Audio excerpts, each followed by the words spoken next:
Xavier, where are you going to college? Harvard, Slow it down. Say it. Harvard, Yale, Stanford, West. Okay. Do you know where any of those schools are? No. Okay, there we go. Got in the Naval Academy as a freshman in high school, got into West Point as a sophomore. Okay? It happened by accident, but there was no accident to it happening. To the youth. And you know what I got me right? I got on these Tasty Gang gummies. These things say pre-workout, but you know what I'm using them for? Fire talks. All right, that's all. She got a valedictorian. I got a valedictorian over there. Okay? That's what I do. I make sure that all of us who have the capability to be great get the opportunity to be great. Okay? I want you to understand, like, that's one of the benefits of being an officer in the Coast Guard, being an officer in the Navy. You're going to be surrounded with phenomenal people. And then they're going to go to business school. They're going to go here, there. And pretty soon you have this network of guys. And if you're a good person, responsible, they're going to call you with opportunities. I got a YouTube channel. I'm from Washington State. I was a state wrestling champion, football, went to the Naval Academy. I wrestled and played football at the Naval Academy. I went and drove ships for 2 years. I was a Navy SEAL. I got an MBA from Michigan. Okay, right now in my current role, I make sure people like this awesome woman right here don't have to go do 10 years enlisted because no one helped her out when she was valedictorian coming out of Mississippi. Okay, just last Friday we made an F-18 pilot. We made an F-35 pilot. All right, we got about 250 pilots. We got a bunch of Army Rangers, Green Berets, Navy SEALs. The Special Forces stuff takes care of itself. We got a bunch of lawyers. We got a whole handful of doctors also. Okay, you guys good? We're great. Okay, so what do we want to be? Commissioned officers, 100%. Okay, what do we have to do to get there? Huh? We got to work. We got to get good grades. What you got? We got to go to college, okay? We got to get good grades. How do we get to college? Sterling, how do we get to college? What grade are you in? First. First grade, okay? All right, we got to get good grades, okay? That's all right. We got to read, write, and do our arithmetic, okay? Okay, let's do it this way. Raise your hand if you're going to college. Okay, raise your hand, Sterling. First grade, don't care. Raise your hand up high. Don't be scared. Raise your hand up, Sharon. All right, let's go. Okay? We're not sitting in this room if we're not trying to go to college. Okay? Understand this. Your propensity to go to college starts with you right now wanting to go to college. You put your hands down. Okay? All right, I'm going to hit you with something. Xavier, where are you going to college? Harvard, Stanford, West. Slow it down. Say it. Harvard, Yale, Stanford, West. Okay? Do you know where any of those schools are? No. Okay, there we go. Okay? Can't worry about it. Bottom line is my dad asked me every day, where are you going to college and how are you going to pay for it? I'm broke. I'm not going to be able to pay for college. Every day I got to ask that question. Where are you going to go to college? How are you going to pay for it? Okay? I got a full college scholarship in the 8th grade. All right? University of Washington Engineering Department gave me a letter, full college scholarship in the 8th grade. Got in the Naval Academy as a freshman in high school, got into West Point as a sophomore. Okay? It happened by accident, but there was no accident to it happening. Do you understand that? My dad had been priming me since he got me when I was 6. My stepfather had been priming me by asking me every day, where are you going to go to college? How are you going to pay for it? Okay? Through osmosis, right? It just happened. I just happened to get a scholarship to the University of Washington. I won the University of Washington Science Fair 3 years in a row. In the engineering department, I beat all the high school all the high school kids, all the college kids. And I was 7th grade. Okay? You in the 1st grade, Sterling, you can do it. You understand that? Okay? I don't care that you 6 years old, 7. How old are you? 6? Okay? 6 years old, don't care. Okay? Because half of our failure in life is because we don't even look out and set ourselves up to go achieve big things. Okay? Layla, stand up. All right, Layla, does she look a little bit different than all the other girls you know? Yeah. Look a little bit different, correct? She's the number 4 gymnast in the country right now. Okay? Layla, how much do you practice a day? I practice 4 hours a day, 4 times a week. 4 times a week, 4 hours, right? Is that it? Yeah. You got competition too? When are you competing? I compete like every 2 weekends. Every 2 weekends? Yep. Okay, go ahead. You said, okay. So let me ask you this, right? That's what hard work looks like, right? Young people, hard work. Sterling, is that a lot of work? Okay. She ain't number 4 by accident in the country. You can look at her right now and tell she putting in work, man. 11-year-old girl doing 25 plus pull-ups. Okay, that's work. Okay, I'm using her as an example because I want you guys in this front row to understand it's not going to happen by accident. You're not going to get to where you want to go. Okay, I'm going to relay this to you. Okay, you the cool guy, correct? Tell me if I'm wrong. What's your GPA? Okay, then I got it wrong. You're not the cool guy. You got good grades, okay? I'm going to tell you this. One of the biggest detractors in middle school and high school is trying to be the cool guy, okay? If I knew what I knew now, I wouldn't even associate it with the cool guys. I got one cool guy in my group, okay? He's now strung out on heroin, okay? I didn't like him really then, but he was in our group. I got the same 10 friends from first grade, all right? Everybody except him is murdering life. Okay, good grades, great wife, good family, okay? So understand this, we want to set some dreams up in this room today. What was the most fun thing that you got to do in the military? Whether it was someplace you went to, something you did, just fun.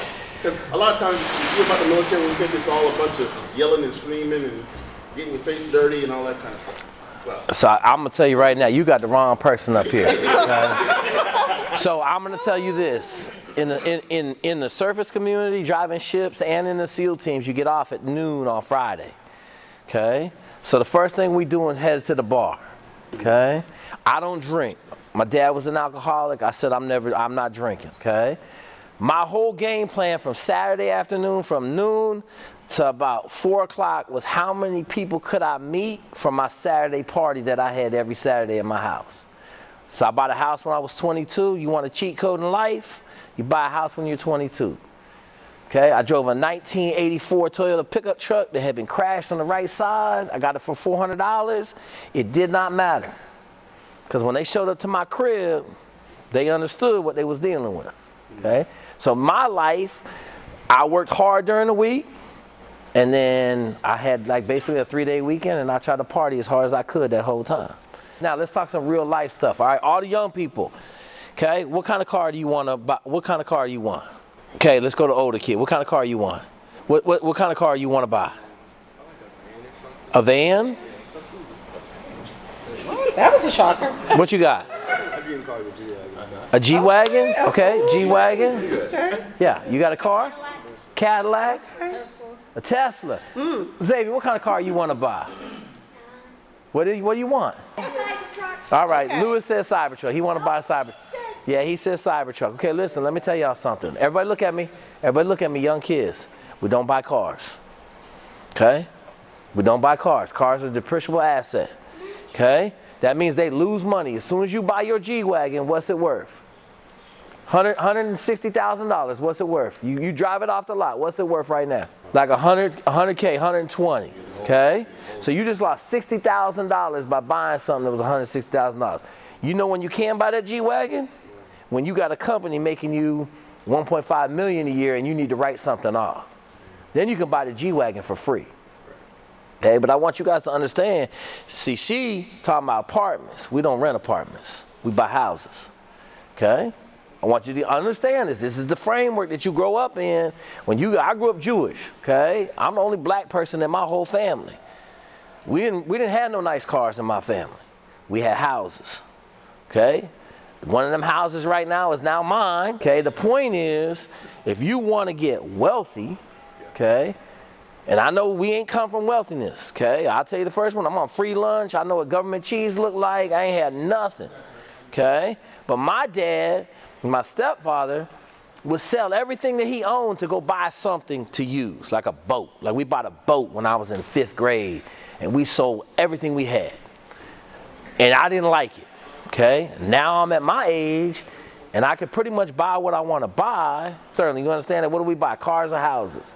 Houses. That's right, okay? All right.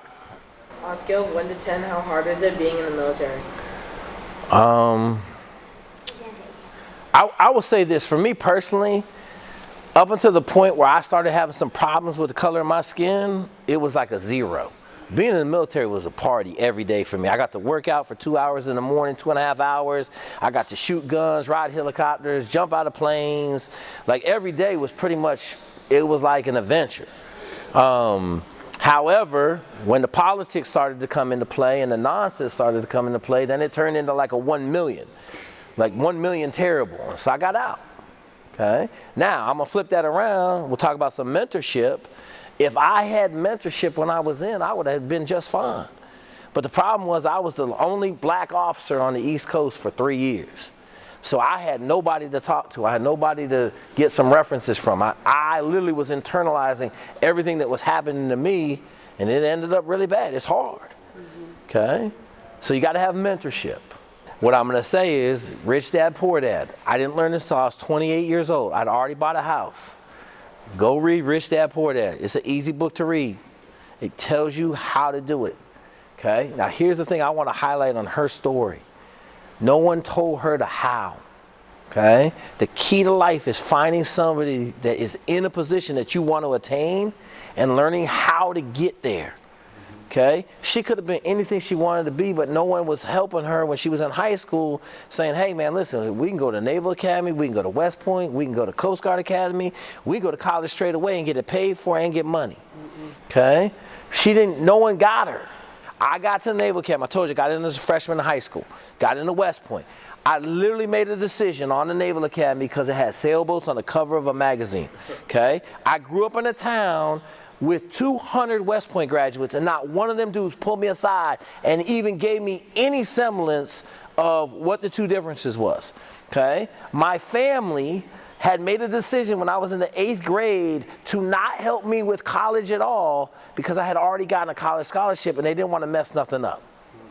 So I showed up the first day at Naval Academy and they were yelling at people and screaming, and I was like, what is going on?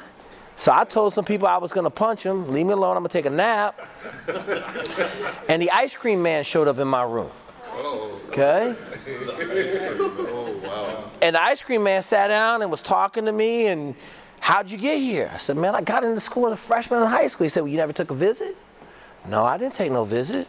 Do you know where you are? I said, I'm in Newport, Rhode Island. I'm at prep school. Yeah, I know where I'm at. He's like, no, do you know that you joined the military? I said, I ain't joined the military. What are you talking about? He said, you're joining the military. I said, no, I'm going to college. Okay? So he said, listen, man, here's the deal. You can go home, I'll get you a ticket, fly you out tomorrow, or you can come out this door and join the military. He said, I'll put a note on your door. You'll stay here as long as you want. You want to take a nap, go ahead. But when you come out the door, you got to make a decision. I sat on my bed with my head in my hands for 3 hours. I couldn't go home and see Bob Donham. The dude had been telling me my whole life, like, I got to go to college.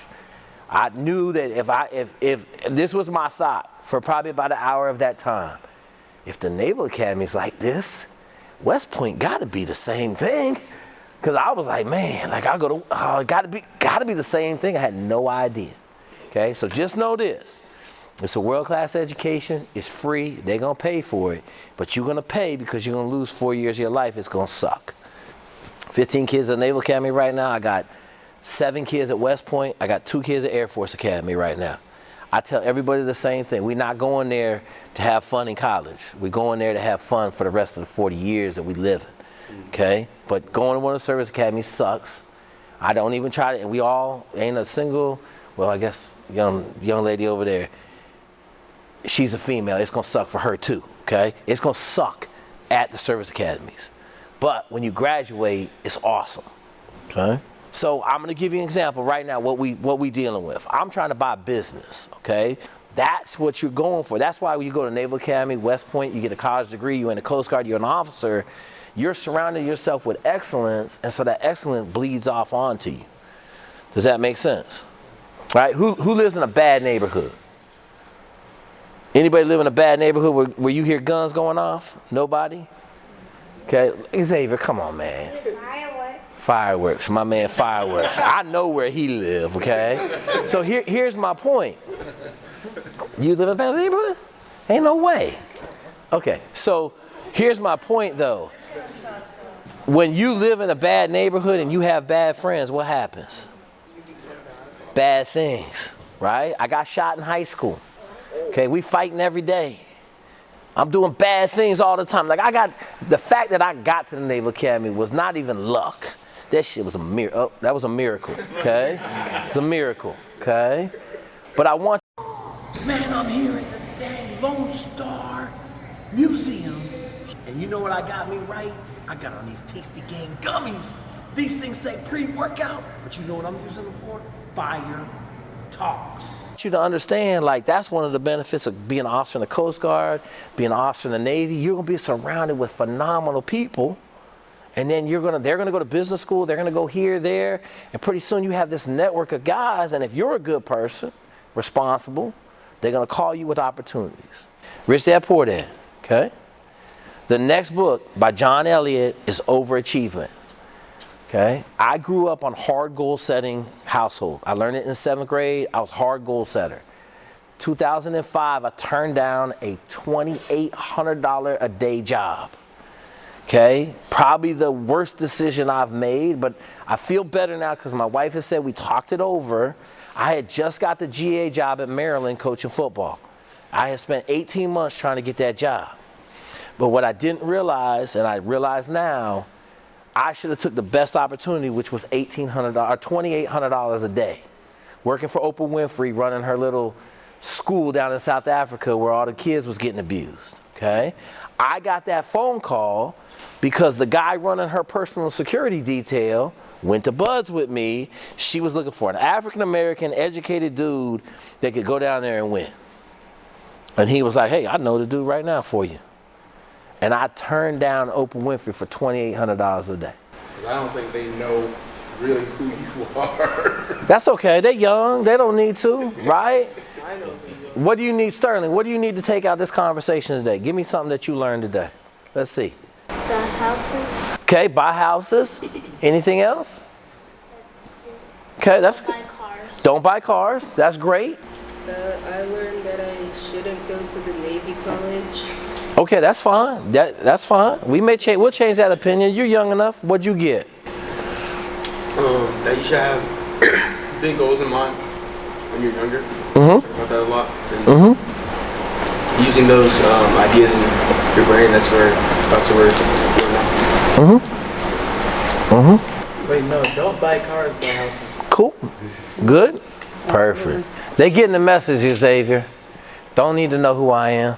I'm standing here, but we trying to get you to stand here, right? That means I'm not important, right? Does everybody understand that? Okay? I want Layla to go win a gold medal in the Olympics. She don't need to know who I am. She need to do what she got to do. Does that make sense? She got to get the how. That's the goal. The goal is not for for you guys to learn who we are. The goal is for you guys to understand what you got to do to stand here.